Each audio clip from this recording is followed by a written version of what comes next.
Yeah.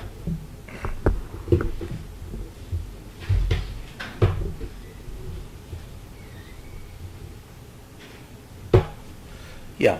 Okay. We're starting Perek Daled.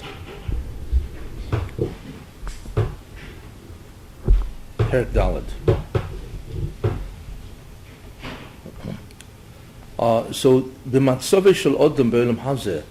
What is the situation of man in this world, and the paths that are in front of him? Derech Prat. What is he supposed to do? So it's Perek Daled of Derech Hashem.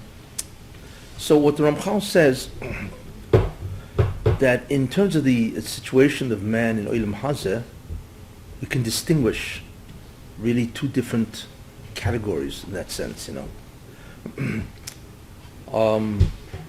the essence of man himself and the essential ideas of the situation that he is placed in, which is really man and his world.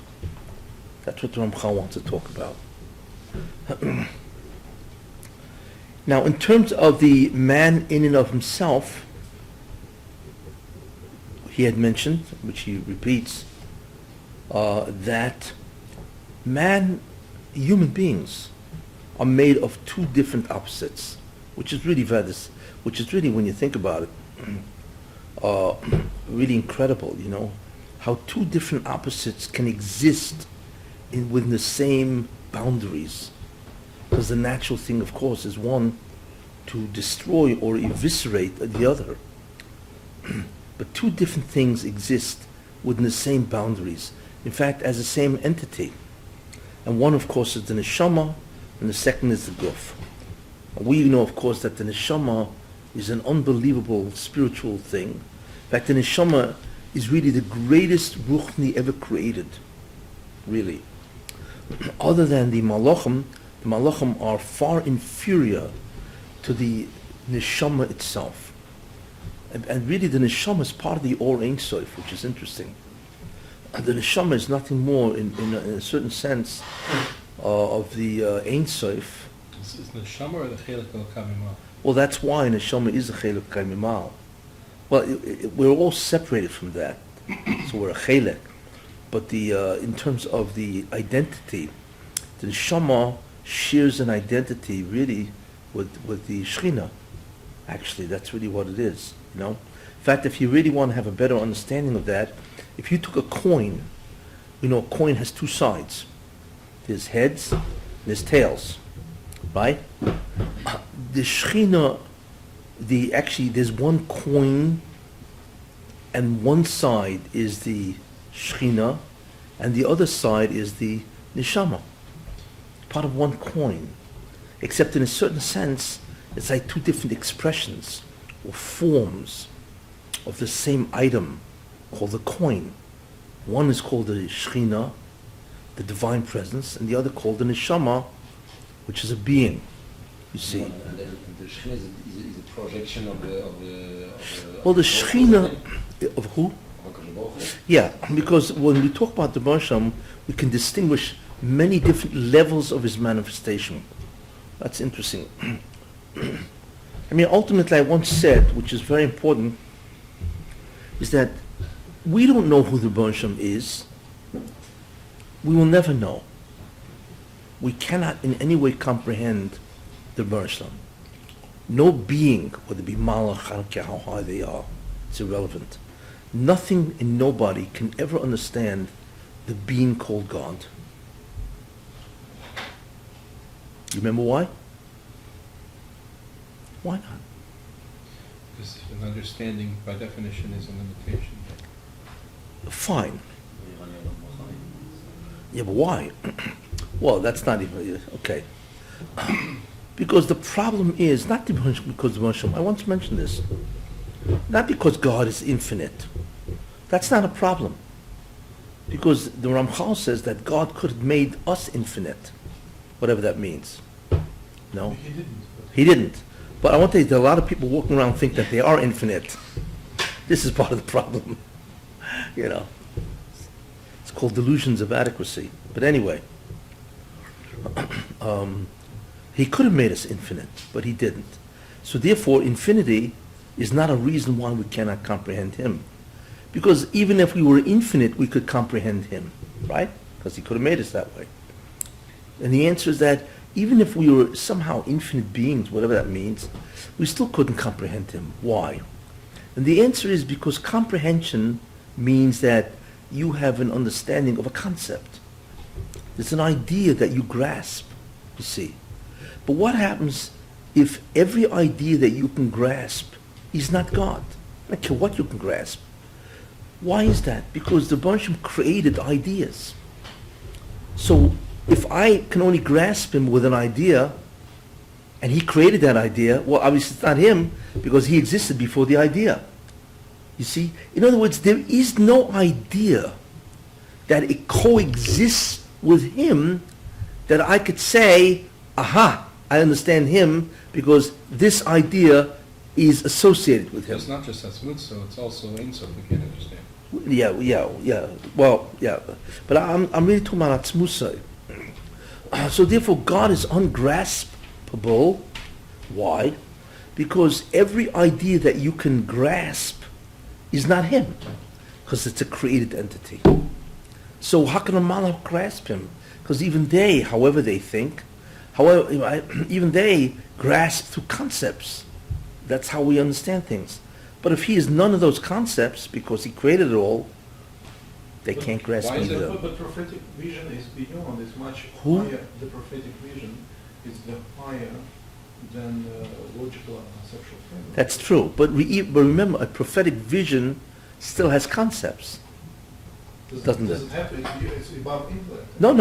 Why should we bound to concepts? I mean, we can, from here, we can relate it through concepts. But Everything is what should we do? everything is a concept. What is not a concept? It's higher than intellect.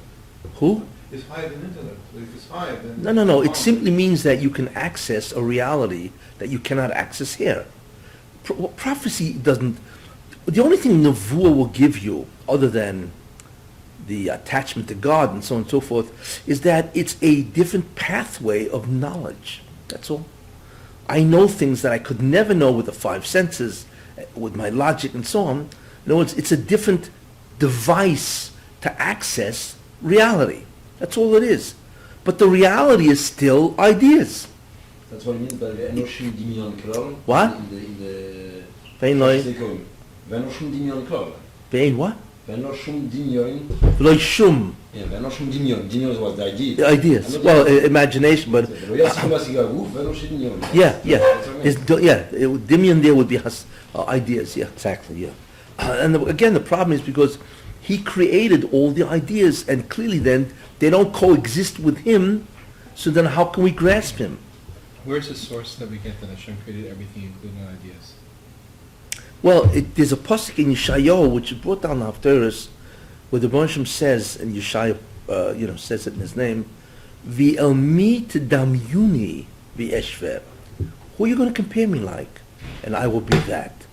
The Rebbe Hashem says, there's nothing you can compare me to. Nothing. You can't say I'm smart, because I'm not.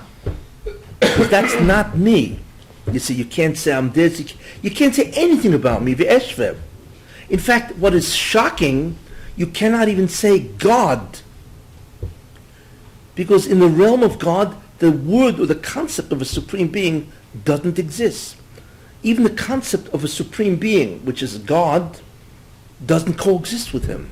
It was a created idea. Interesting.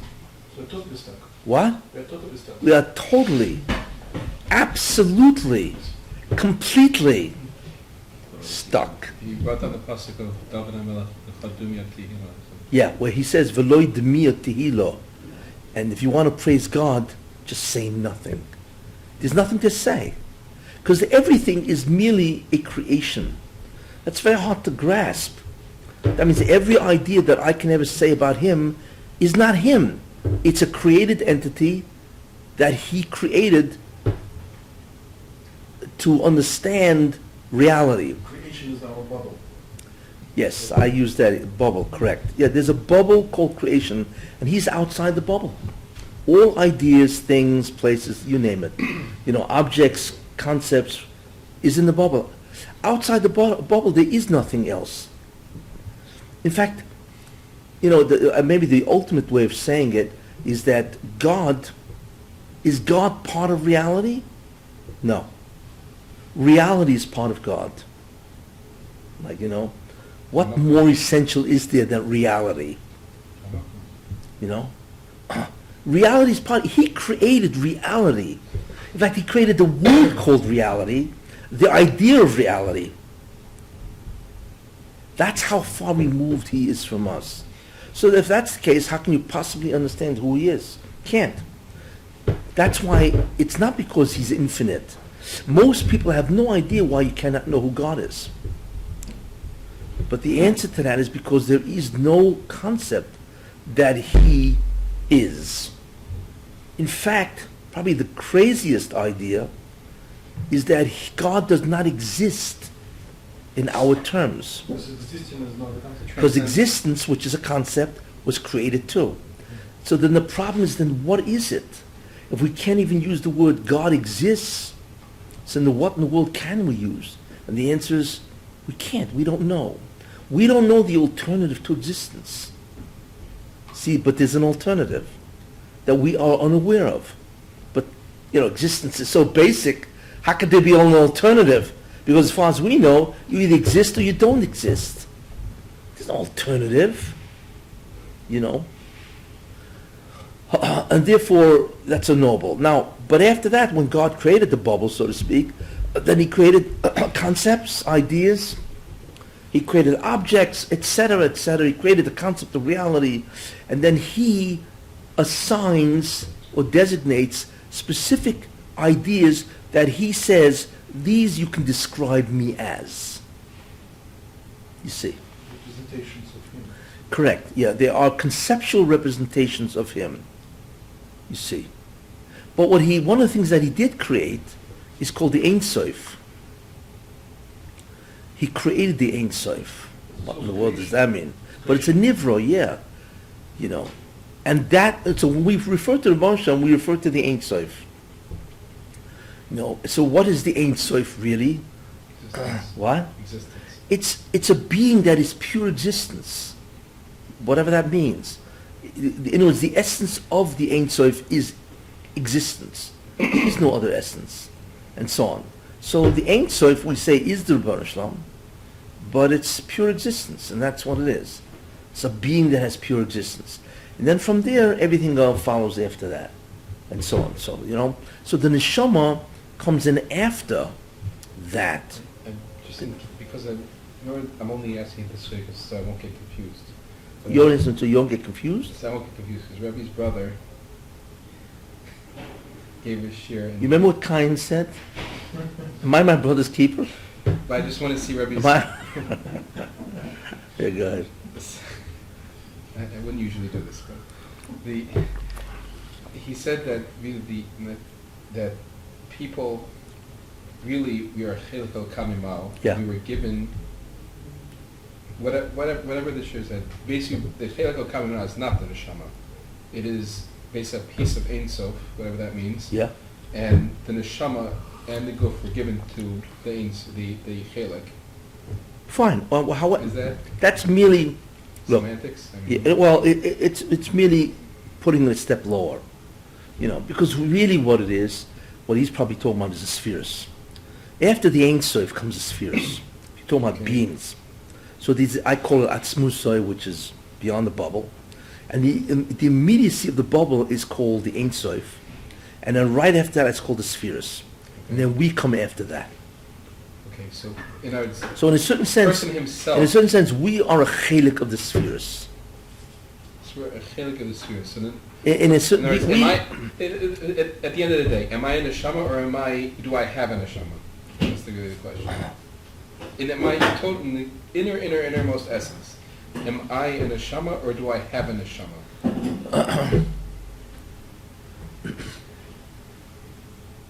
That's a really very good question. Because that question brings in another question. Who is the I? You're all looking. Who are you? Can you tell me who are you? Who's the I in the brain somewhere? I'm not talking about the brain, but who is who or what is that entity that is aware of me. You see? Who is that entity? Where does the entity called the I, which has a property called awareness? You need to separate awareness from the I. The I is some type of an entity that has awareness. Who in the world is the I? You see what I'm saying? Who? So that's not an easy question. I have asked that question to Mikubalim. You spoke about it 2 weeks ago, not 3 weeks ago. No, it's Rabbi Shimon. No, I was not by any. It was not Shimon. That's what I'm. No. We spoke about this. Well, Yeah? Not in, yeah. It's in my You said there is no really I. Everyone is the same, but. Okay, but I find that they have never even framed that question. So, which It's the first question. I once asked the Makubal, who obviously I'm not going to name, who really was he was supposed to be his specialty was Gilgulim, which is interesting, And I asked him, who is the I? It took me 15 minutes to explain the question. Like, what do you mean I? There's a neshama. But excuse me, I'm talking to you. Who are you that's talking to me? Are you the neshama? He could not answer. It took him 15 minutes to grasp the question because he never thought of it in those words. We fling around terms, and the neshama, the guf, it's like we fling those things around. But whatever happened to the most essential part of us, which is me, I? In the morning we say, Eleka in Neshama Shnasa. So the be. Who's the be? So the only thing Other than things flying around, flowers. the only thing we know for certain is it's not the goof. Who? The only thing we know for certain is that you are not the goof. We're not the ghost. So I would say, I was surprised because it took me 15 minutes to explain what in the world I was talking about because he had never framed it that way, and then he didn't answer me. He didn't know. I once asked the Choshev Makubal, who is the I? See? And he told me it's the Yechida. Oh, that's what I was going to say. It's a few parts of the neshama, it's the highest part. Yeah, but then I said, excuse me. Okay. So I said, wait, if it's Yechida, the neshama has 5 parts, right? Neiron Chai. Nefesh, Ruach, Neshama, Chaya, Yechida. Those are the 5 parts of the neshama. Fine. So I said, if the Yechida of a man, if the Yechida is who? If the Yechida is the I said to him, it's Makubal, very chosh So that's where he tied it. So I said to him, did you ever go to the zoo? The zoo. Did you ever look at the gorillas? The gorillas, the chimps, gorillas. When you look at them and they look at you, now of course, thank God there's bars between you and him, but they're looking at you. Who in the world is looking at me? There's an I there, isn't there? Well, maybe it's a biological robot, essentially. No, it's not a robot. It's a real being. These gorillas, the chimps. I'm not going into the low forms, mosquitoes. I'm not even going to that. But gorillas is a highly intelligent, comparatively, or whatever they. And who's looking at me now? I said, animals do not have a yechida. They don't have an neshama. But the gorilla has an eye. You meet people who look like gorillas, or act like gorillas, But so I said, the gorilla has an eye. There's something looking at me that has an awareness of my presence. Maybe he's thinking about dinner. Who knows what? Actually, gorillas are vegetarians, basically. They're not, they're not carnivorous. But if you look at a lion, he's just thinking about dinner. You know what I'm saying? Then there's something looking at me. Okay, the I has a limited consciousness. That's true. Or awareness. In other words, if you ask, so here's the way it works. If you really want to get really analytical, there's the I. First we have to discuss the parts. There's the I, right? And then the I has what's called awareness or consciousness. That's number 2. And number 3, what are you aware of? The content of the consciousness is 3. You see? What are you aware of? So an animal has an I. And so on, right? And they have consciousness. You better believe it. You know what I'm saying? They have awareness, but the content of their conscious is extremely limited. You know, do they know that they're a lion? No. Do they know? They know there's a world out there, but it's instinctual. But they are aware. You see, they're not. They cannot reflect on themselves and say, "Wow, I'm a lion." You know, they don't do that kind of stuff. You know what I'm saying? They don't look at a lioness and say, "Wow, she's my wife." You know what I'm saying? They don't have this kind of content and so on. So it's consciousness with an eye, but it's limited. You know, we have the greatest level. We don't have more eye than them. There's only one eye, right? And we certainly are aware, but the content of our consciousness is awesome. We can think about our own existence. We can entertain all kinds of philosophical questions and so on. You know, we can understand the whole concept of nature, the Bria, Teva, the concept of the laws of nature. It's like you know, it's awesome the difference between us and them. So I said to him, an animal has an eye. He doesn't have a yechida, he has no neshama. So then what do you mean? He was stuck. Because obviously it's not the yechida. So in other words, what we see is that a being can have an eye without a neshama. That's the proof. You see what I'm saying? You go to any zoo. Who? No, it's not the goof. So the question is, what is the eye? It has to be more subtle than the goof. So what is it, biological? What is it? Is it the brain? There are many biologists that believe that there is no eye. It's a property of the brain. The brain projects, astoundingly, a sense of eye. You know? And then it gives the brain, it's all brain, which is astounding. Yeah, but then who gets all mad? Well, the brain gets, you know. Well, obviously that's not true, you know, and so on. The truth is, I've never found an adequate answer. Who is the I? But clearly you see that the I is not Ruchni, which is interesting. Then it can't be in the neshama. Well, it wouldn't. Yeah, that's why Shenasata bi Elokai Neshama, Shenasata bi, right? Tahiri and so on. Well, who's the bi? Sounds like there are two components here. There's the neshama that you gave me. That means there's a me besides the neshama, right? So therefore, it seems to be that there's a concept called identity or I, the ego or the I, and so on. But our I, okay, is connected to a neshama. Now you have to remember one thing. There is a thing called the nefesh tachtoina.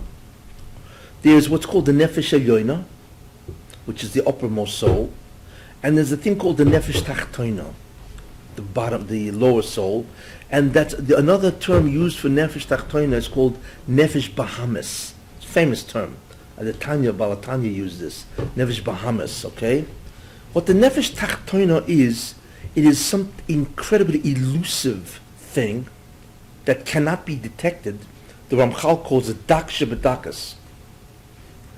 The subtle of the most subtle. It resides in the blood. That's why nefesh hu hadam, right? But it is a physical thing, not a spiritual. Every living thing has a nefesh tachtoina. Everything. In other words, the nefesh tachtoina, whatever it is physical, but is incredibly subtle. It's almost like energy, so to speak. You know? Rabbi say that it's the neuron, the electricity. Yeah, of the well, neuron. yeah, because that's a biological model. You know, the nefesh tachtoina, and everything has a nefesh tachtoina because that's what activates or creates the dynamism of the brain. You know, it's like you think about it. You know, right now there's a tremendous amount of research going on in the brain.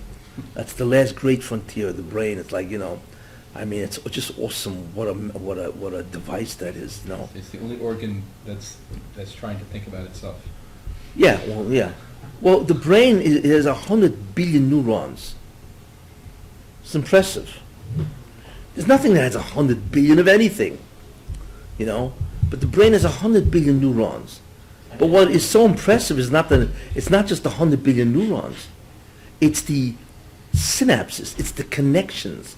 Now, no neuron ever touches another neuron. There's a space in between.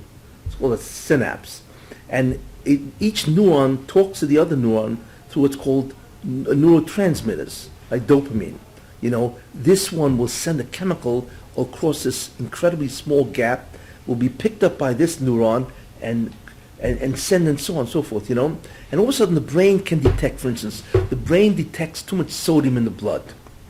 However it does that, And then all of a sudden it will issue and say, okay, in order to dilute the sodium in the blood, right, we need to retain water. You see what I'm saying? Like, who figured this out? What is it? It's not like a little man in the brain plugged into this humongous computer switch, a display and so on and so on. Like, when the brain figures out what to do, it's just astounding what goes on. Who's the who? And so on and so forth. There seems to be some type of an operator of the brain that's pulling all the switches. Anyway, so it seems to be that is the nefesh tachtoino that gives the input or the chiyus, the vitality of the brain.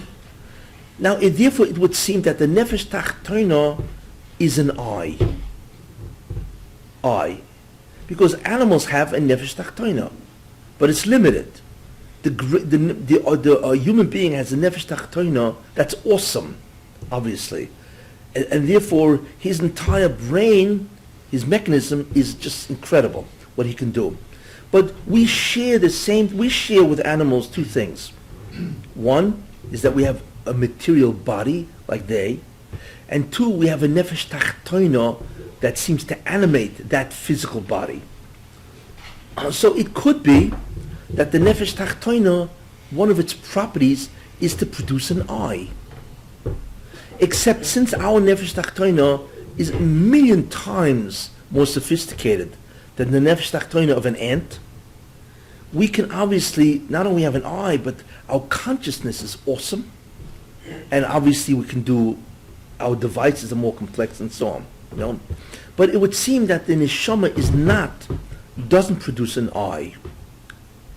The neshama is an attachment to the ruchni, oilam. That's what the neshama seems to be. This is one way of looking at it. You see? And the proof of that is, like I say, a gorilla has an eye. It's something looking at you. You know what I'm saying? Where's it getting from? Malachim also have eyes, but there's no nefesh. So now that's number one. Yeah, there's no goof. Yeah. Now it's also possible that maybe the neshama in and of itself can produce an eye. That's a possibility. So maybe an I can be produced, means the ego, that which is self-aware, and so on. It's not clear. I have never found a satisfactory answer, and I have found disagreements between Mekubalim. That's assuming they even thought about this problem. You see, the Ramchal seems to indicate that the neshama is given to a person, and that is his connection to Ruchni, to the Olam Ruchni. But not that is him, you see. Seems to indicate that in other Sfarim, that we have a neshama which therefore separates that from everything else. Tentatively, you're agreeing with your brother. What was that? Tentatively, you're agreeing with your brother. Tentatively. Anyway, but it doesn't seem to be a clear, and it's not really dealt with. If you look in the Sefer HaGilgulim, or Rab Chaim Vital, he talks about obviously a Gilgulim. Well, what are the rules and regulations of a Gilgulim? So the real question, of course, is who's in this Galgal? Who reincarnates? And so on. Is it the I that reincarnates? Is it the neshama that reincarnates? It's not clear. There's another problem.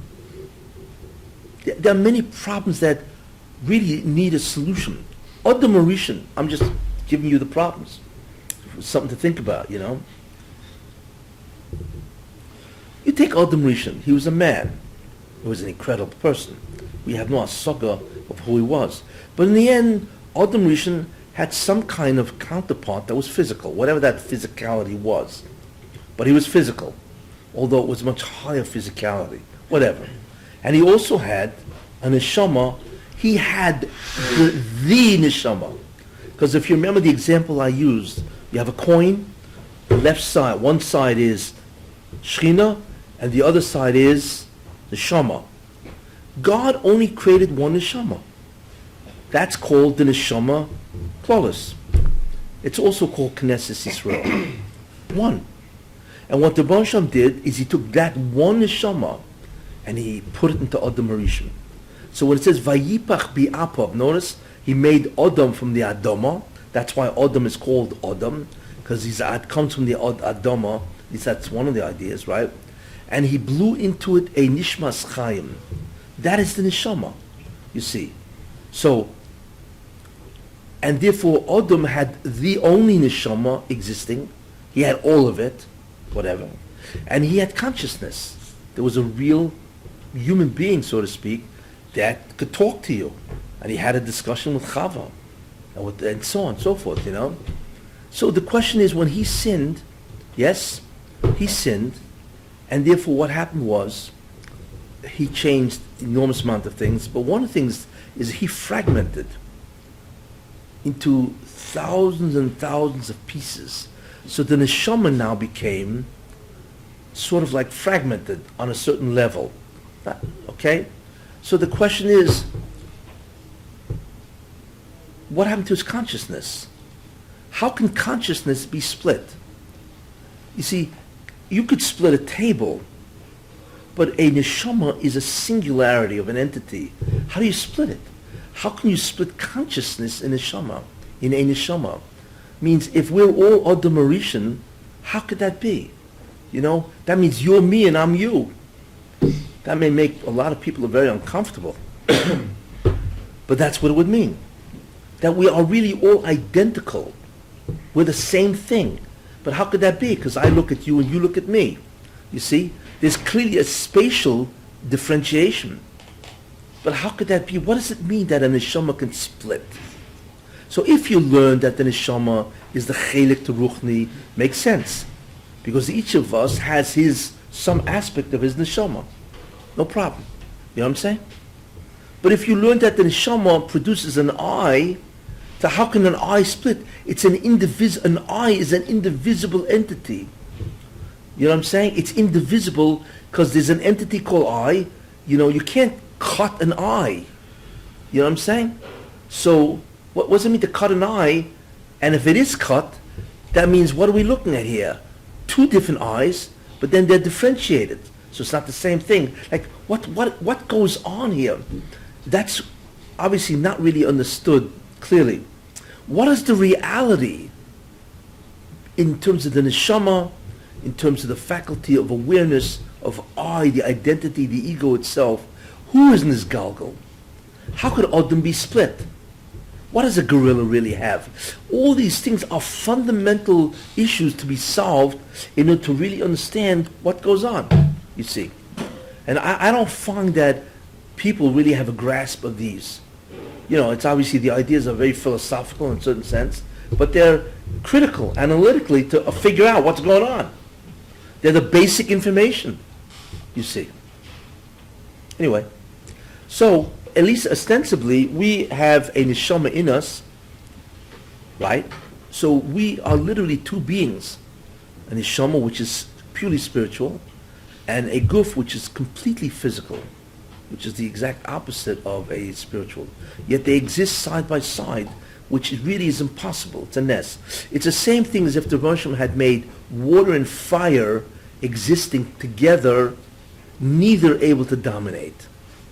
Which is, as far as we're concerned, I mean, that was one of the makas of Mitzrayim, right? You had the impossibility, and so on, you know? Basically, that's really what it is. We are water and fire together.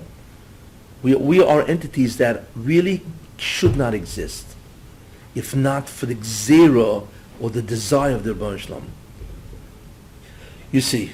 So then, of course, the question is, so what? Why do this?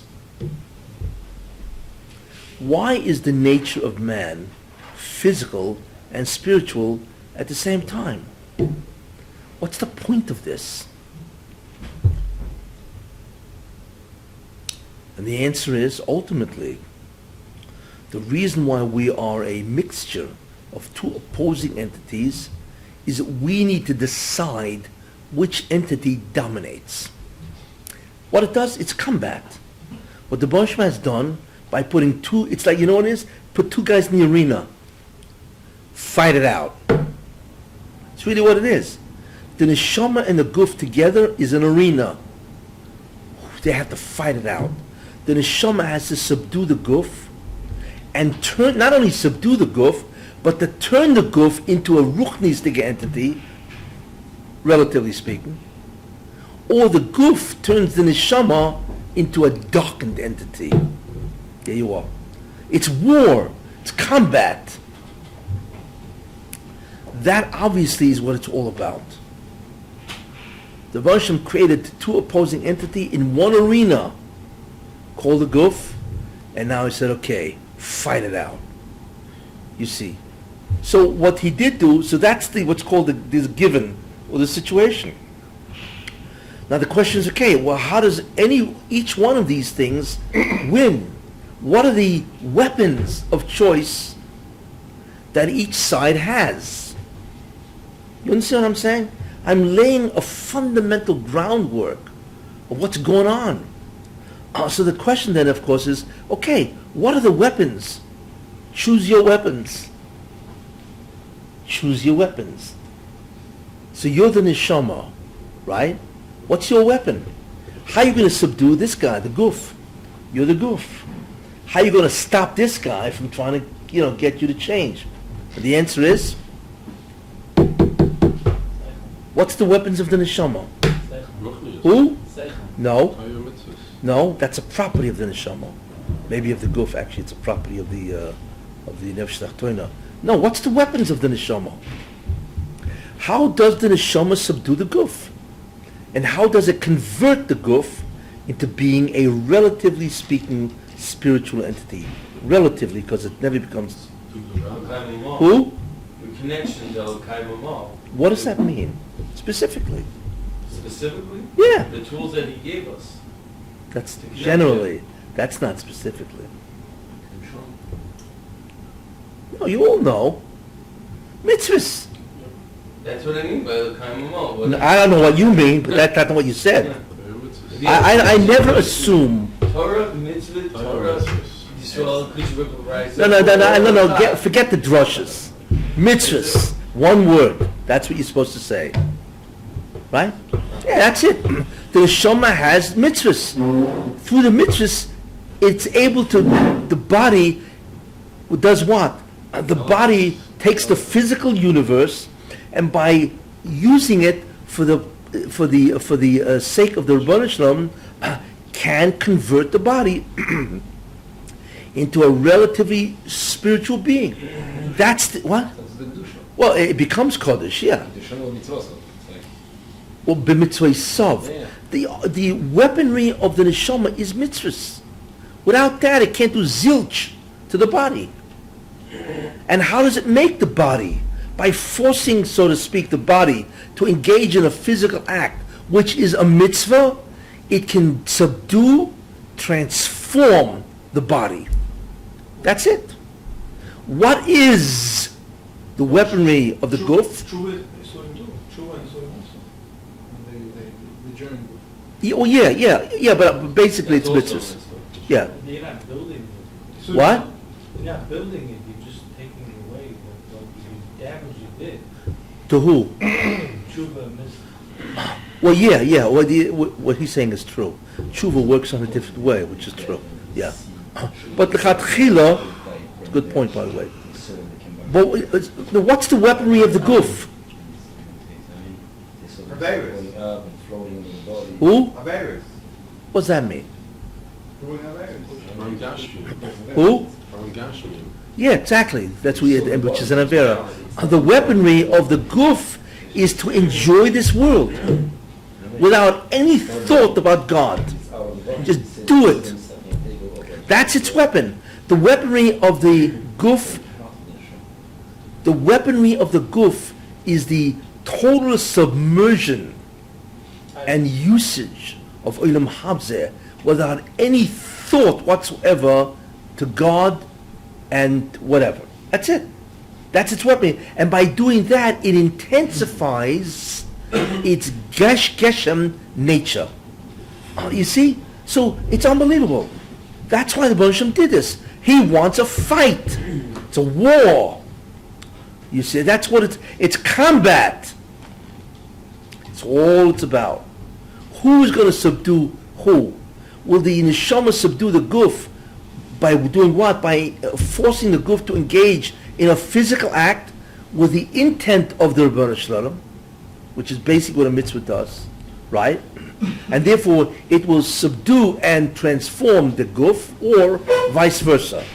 The guf will engage without any thought whatsoever to ruchnius, totally in a physical universe, and therefore it will intensify its physicality, and bemo, the neshama, does not transform the guf, and on the contrary, the neshama loses. That is the question. So that's the setup. War, combat. And I'm not talking about Mechemes HaYetzer. You know, that's another feature. Just but the neshama in the guf, in and of itself, has a big problem. You see. Now, what? Where's the tikkun for the man? Well, the tikkun will be when he uses the world for mitzvahs. That's his tikkun. Because what he will have done is transformed his guf from an enemy into an ally. That's what he will have done. Why is it Now, here's the problem. The neshama in and of itself is a blockage. It's a chomer, and it's ruchni. Fine. So what? So that in and of itself is a blockage of the neshama. But the real kicker, as they say, is when you add the Satan and the Yetzer Hara. You see, so before Adam Rishon, you don't have the Yetzer Hara in the guf. Adam Rishon has a guf which is blockage. Fine. So that blockage creates certain illusions in Adam Rishon, or Adam, right? And then outside there's some guy, namely the snake, trying to talk the person into different ideas. Why do you need both the guf and the satan? What was that? Why do you need both the guf and the satan? Because without the Satan there's no drives. You have the guf. The guf is driving. I don't know. No. Here's the problem. Who is the Yetzer Tov? You don't find a Yetzer Tov. You find all kinds of Satans. Yetzer Hara is always a Satan. But who's the Malach of the Yetzer Tov? Who is that? You ever find that? Is there a name of a Malach that's the Yetzer Tov? You don't find that. So then who is the Yetzer Tov? And what's the seichel? No. What does a Yetzer mean? A Yetzer is a inclination toward a certain direction. Why would I be inclined? Right? There has to be some type of a drive. So what is the drive of the Yetzer Torah? What is the Yetzer Tov? Who? Exactly. It's the neshama. The neshama doesn't need a Yetzer Hara, a Yetzer Tov. It is a Yetzer. A spiritual entity of neshama is a Yetzer, automatically. It will drive you to be ruchni. But here's the problem. The guf is not a Yetzer. Why not? It's just an obstacle. It has no drive in and of itself. You hear the vote. So in the beginning of time, what was the war? You had Adam that have some type of a guf, and it has the neshama which was driven for ruchni, right? And it had that one mitzvah. And the Yetzer Hara had nothing to do with the body. There was no drive in terms of the body, but there was some type of a drive. But it wasn't a physical drive. It was an outside drive to be God. You see. What's the outside drive mean? Somebody is pushing you? Well, there was an argument. Well, the Sultan said, if you eat from this tree, you'll live forever, or you'll be God. There was an argument. You see. Actually,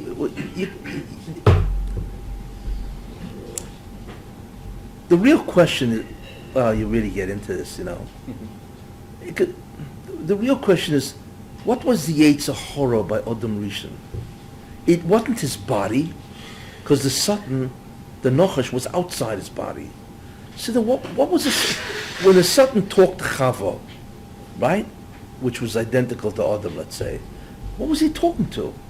You know, can you go over to somebody, can you convince a piece of wood to do an Avera? No, because it has no consciousness.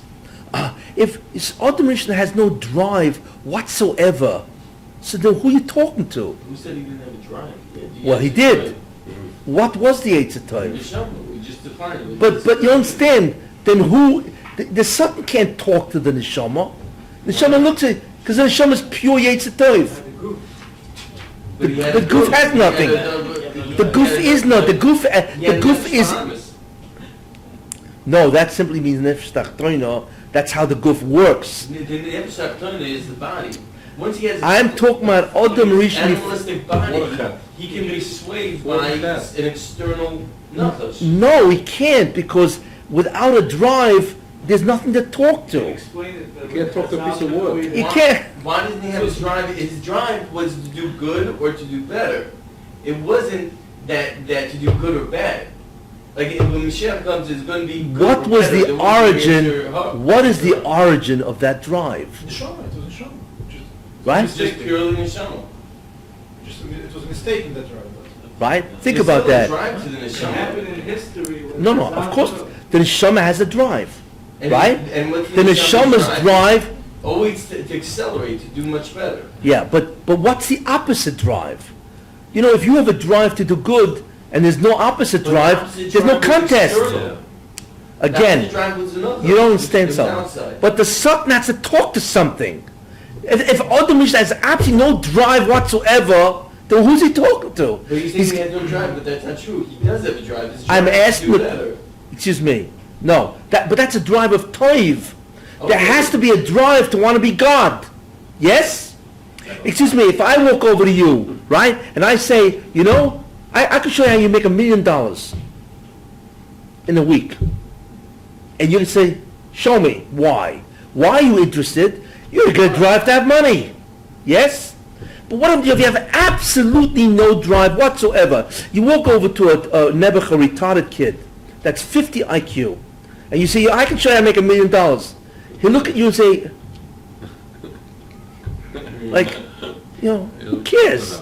There's no concept of what money is. What? Maybe he's smarter than us. You can't talk to somebody who has no drive. He has no interest. You understand? A drive gives you interest. But If you have I'm not understanding why you're saying that You need to neshama list- has no drive. You have to, I didn't say the neshama has no drive. You know, no, just listen. One, the neshama has an incredible drive for ruchnius. Period. The guf is inert. It's an obstacle. That's true. It is a different nature. However, the guf is physical. It is an obstacle to ruchni, but it's inert. It has no drive. So why is it an obstacle? Because it's a different, it's a different chomer than ruchni. It's physical. However, when the Satan talks to Chava or Adam, I don't care who he talked to, yes? The only way you convince a person to do something is if that person has an interest in doing it. If the person has absolutely no interest, you're talking to the wall. You know? Go tell a guy to learn Gemara. And he has absolutely no interest. You talk to the wall. You know what I'm saying? It's not a Yetzer Hara. You know what I'm saying? So the question is, who or what drive exists in Adam that gives him an interest in being God? You see? And then, the Nochash can come over to him, or the Sot, whatever, and say, hey, we know you want to be God. I'm going to show you how to do it. Oh, yeah? But without a drive and interest to be God, who's he talking to? Why would you have that drive? So that's the question. Who is the Satan talking to? He has to be talking to somebody that has a real interest in being God, except he doesn't know how. And the Satan comes up with the answer. Here's how. And therefore, great, give me the apple. Quick. You understand the question? What? The apple. Why would you have that drive? That's the question. That's the question. Don't you understand what I'm? That's the question. Who is the Sultan? Now the Sultan. Now, after the Chet, yoo-hoo. After the Chet, then the Sultan entered the body, and voila, as they say, now he has the drives internally. And there's no problem anymore to get him to sin. Because now the drives are internal to him. Now the physical body has drive, and therefore it has interest, because it has a drive. But my question is, before the Chet, there was no drive in man, really. It was an imbalance. What? It was an imbalance. There had to be something. The question is, where is it, or what is it? Do you understand the question? It's a very serious question. But I disagree that there wasn't. You a who drive. disagree? The neshama is a drive. You don't understand what I'm saying. I don't understand. Are you There's you don't understand? There's external. The neshama. So what's the drive of the neshama? To be God? The neshama. That's what the drive has to be for the Sultan to have an influence. The neshama is God. It's part. It's part of God. Yes, it's also a spark of God. It is God. So how is it not? Why would somebody want to be God? They are God. Not totally. No, you are not. Strangely speaking, you are not God. The neshama is the neshama No. is a part of God. No. We are not gods. Period. I realize that comes as it's a very depressing idea. However, we just ain't him. There are people out there who believe they're God. Yes. No, the person is not God. The neshama, that part of the being is God. Does everybody understand the question? Forget an answer. Do you understand the question? There has to be an interest on the part of Adam to be God, or else the Sultan is banging the walls. That's all. It's very simple. So the question is, before the Sultan entered the physical body, right, what is generating the interest in Adam and Chava to be God? Or else there's no contest here. Not the good. Not the guf. Because the neshama, the Sultan is not even in the guf. And we know that it's coming from the Sultan, not from the guf. The guf is fundamentally inert. I hear. You heard of what? Mm-hmm. Yeah, very interesting. Yeah, isn't that interesting? How could he had given him the drive to make it internal? That's the question. Well, he was external, he couldn't. Right. But he knew that he was addressing Adam or Chava that wanted to be God. And therefore, wow, now he can offer what's called a conflict. Without an interest, there's no conflict. See, he wanted to conflict them and say, I got the way to do it. Like I said, but if the guy has no interest whatsoever, it's lost. There's no conflict here, so goodbye. That's the question. Nobody really seems to address that. That there had to be something in Adam that wanted to be God. But he's saying there was no drive, so there wasn't something within him that wanted to be God. Correct, exactly. But we don't. What was the nature of the entity? Who? The neshama didn't have a certain. Well, that's the question. So what we begin to realize is that there is something else besides the Sultan that a person can have an interest in, and therefore have a drive. But he had now on the Ksufa, and that's already the conflict, so he did something. Oh, you're now beginning to see something. The problem is that when the Rebbe Hashem separated the neshama from himself, it's late. We're still here. You're still here. Can't believe you guys are still here. Here's the problem. The problem is once the neshama was separated from the Rebbe Hashem, how? Because it was inserted in a physical boundary. You see? Then it developed an existential fear. You see, it's one thing, the neshama, before it comes down, where is it? What's it doing? It's attached to the Rebbe Hashem. you're looking at an incredible state of dvekus. It still has I. Who? It still has I. It would seem so, yeah. So it's already separated from the Ein Sof. Yeah, I'm not dealing with that question. That's it's still, it's connected to the Rebbeinu Shalom, yes, right? And that's called Vekas. But when the Rebbeinu Shalom disconnects it and forces it down into a guf, and all of a sudden it is occluded by the guf, where it's no more connected, yes, then all of a sudden there's a tremendous, what's called, it's existential inferiority or anxiety. You're saying that number two doesn't start until the good? Wait. Okay. Therefore, clearly, at least at that point, there is an existential feeling that I need to get out of this situation. Because the neshama is now separate from dvekas, from the Rebbeinu Shalom. Just to go home. Wants to go home. Or wants to reconnect to existence. Let's face it. God is everything. You connected to Him, you're connected to everybody, so to speak. You're not connected to Him, you're connected to nobody. Wait. Therefore, we begin to understand that there is phenomenon that exists, that has to exist by the separation of the neshama from the Rebbeinu Shalom. So when the neshama is inserted into a guf, even if that guf is what? Is inert, right?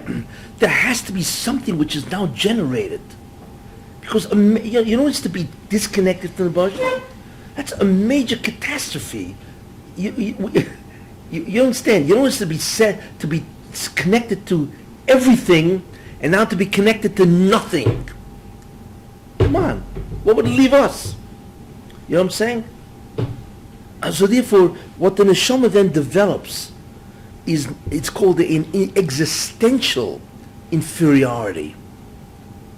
You see, that seems to be namdik sufa. All of a sudden, forget about namdik sufa. It's an incredible inferiority existentially because of that phenomenon that it experiences. Therefore, there is a drive to do what? To reassert its being. I feel like zero, right? Because the only way you can feel like anything is to be connected to something. But it now feels like zero. You see, so when the Satan comes over externally to the neshama and says, excuse me, I'm going to tell you how to feel like everything, to be like God, right? Which means to feel what it felt like to be part of the Muslim. What an interest. What a drive. It's an neshama, in other words, it's an existential drive that comes from an incredible existential inferiority because it was separated from the Rebbeinu Shalom himself. And that the Satan was talking to. That's Yetzer Hara. What? That's Yetzer Hara. Yetzer Hara wants to go back. Well, the neshama is the Yetzer Hara, but it's the Yetzer Hara in an incredible state of inferiority. Because that's what happens. When you separate it from the Makor HaChaim, from everything, and you now, not only you separated, that's bad enough, you're now placed in a dungeon. And that's what the guf is, it's a dungeon. So Yetzer Hara is confused. But confused and not confused. It has an incredible desire to reinstate itself. Doesn't it? Wouldn't that make sense? Free itself. To free itself, in this case, from the guf, but to what's called, that's the concept of homeostasis. It's homeostasis. It has to restore the balance. It has to get rid of this terrible feeling of inferiority. That is a drive. And the Satan, therefore, talks to that individual with that drive and says, I have the way to get out. Why would he believe? Who? Why would he believe? Why would they believe? You know, it's a good question, but What's the listen, nature of Sometimes you want I want to tell you something something. in your life, you know? Why do people fall for gimmicks all the time? You know, a guy gets on the phone and says, you know, these, it's called con, you know. You just won $100,000 lottery. The problem is we don't have your bank account to send it to. So here's what we need. We need your social security number, your date of birth, and your bank account number, and then we'll what do you call that? We'll wire you in 100 grand, right? And that person says, 100 grand? What would you like? And how does a person fall for this kind of nonsense? That's how they fall, because everybody wants 100 grand without working. You want it bad enough? You want it bad enough? You listen to, even if, how you say, if the offer is too good to be true, it is too good to be true. It has to be believable. I mean, there has to be something. Well, obviously they're preying on people that they are gullible, but you can't believe how many people are gullible. Why? Because $100,000 is a tremendous lure. You know? Who doesn't want a lottery? You don't have to do any work. Just give them your information. You know? Do you know how many Nebuch senior citizens fall for this? You know how many people fall for this kind of stuff? They fall for all kinds of things, you know? You get an email that says, okay, you just want 100 grand. All day long, they are con artists thinking of how to separate you from your money. You know what I'm saying? That's all they do. And they come up with incredible stuff. You know what I'm saying? Or a guy bank calls you up and says, you know, I'm your bank, you know, and we lost your number, you know, or they make believe they're the IRS. You know, we want to send you, you know, $10,000 worth of refunds, you know, but we don't have your Social Security number. This goes on all the time. Kidding? Adam Rishon. Hey, I'm in prison now. You understand? And and it looks like I'll never get out of this place. It doesn't know anything, you know. Well, you know, so because this man is supposed to live forever. Yes, Adam was supposed to live forever, wasn't he? So the neshama says, I'm stuck forever. Yes, there was no death then. There was no such thing as death. He didn't think he would die. So as far as he's concerned, I'm here forever. You tell me you tell me what the desperation is of the neshama to get out. So the Satan was talking for that. It's an incredible self-interest. Isn't that interesting? People don't even realize that, wait a minute, like I say, you know, who's the Satan talking to? If you have no interest, there's no contest here. There's no conflict. Nothing. So clearly the man had to have some type of a conflict, or rather an interest, that the Satan can say, I can help you with your interest. So the question is, where's it coming from? And the answer is, because of the matzav of the neshama. He says that the Namlik But I'm not selling them a namlik sufa now. It had to start all the way down. Yeah, that did. This is Namlik Sufa. But namlik sufa is namlik, even if I'm attached to God, I have namlik sufa. Because I'm not him. That's why he sent us down here. That will alter, yeah. So the point is that But I'm not talking about that's- namlik sufa. I'm talking about an incredible anxiety that's existential, fear, that I am now separated from the source of Well, existence. why can't you put it simply that the Satan is saying, I'm giving you an easy way out of Namlik Sufa? That's not what he said. You can be God. And doesn't that solve the problem? But that solves all the problem. It solves the whole problem. Exactly. So he's It saying, solves your your problem, own you're out of prison, and not only that, it takes away your namlik sufa, because now you are God. That's exactly what it solves. But I'm dwelling on not the namlik sufa. I'm dwelling on the repercussions of being in a physical body and having what's called existential, very important term, it's an existential inferiority. And then when you're born, of course, and then you realize you're an infant, then you have psychological inferiority. That goes next, you know. But every being, an infant has existential inferiority. It actually has psychological, because it realizes it's helpless. And all of a sudden, there's a tremendous fear of death. Whatever. I get into the infants. Well, what I mean is that we are God. Is that we are God, just like. Everybody get that? Yes. We're All things that apple. Interesting shit. I shouldn't speak for them. just like the. That's, you should know, that's a very, what I told today, is a very profound understanding of what was the contest in the beginning, and why the Hashem did this, you see. And then, of course, once Adam sinned, then Bemo, the guy just entered now we have real urges and drives. You know what I'm saying? But I want to tell you something. Why did that happen? I don't know shit. But I want to tell you one thing. I got to get out of here. It's 12 o'clock. I'm going to turn into a pumpkin after 12. Anyway, What did I say?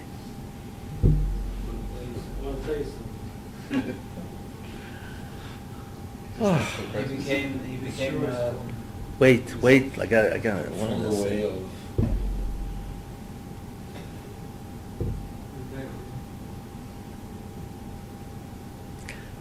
Okay. What I told you now is a critical understanding of something.